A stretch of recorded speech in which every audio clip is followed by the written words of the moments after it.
تربیت سے تیری میں انجم کا ہم قسمت ہوا، تربیت سے تیری میں انجم کا ہم قسمت ہوا، گھر میرے اجداد کا سرمایہ عزت ہوا، گھر میرے اجداد کا سرمایہ عزت ہوا۔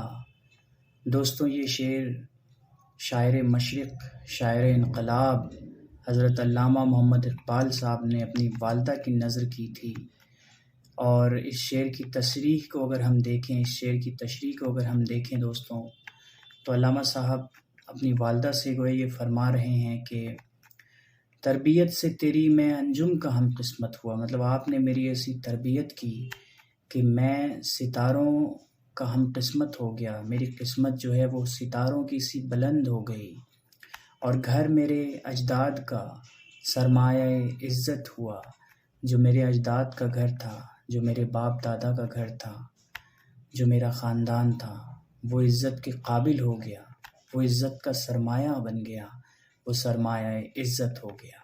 سبحان اللہ۔ بے شک والدہ جو ہوتی ہیں وہ اولاد کے لیے، ماں جو ہوتی ہیں وہ پہلی درسگاہ ہوتی ہیں، پہلا مدرسہ ہوتی ہیں۔ علامہ صاحب نے کیا خوب فرمایا ہے دوستوں، تربیت سے تیری میں انجم کا ہم قسمت ہوا، گھر میرے اجداد کا سرمایہ عزت ہوا۔ بہت شکریہ دوستوں، السلام علیکم۔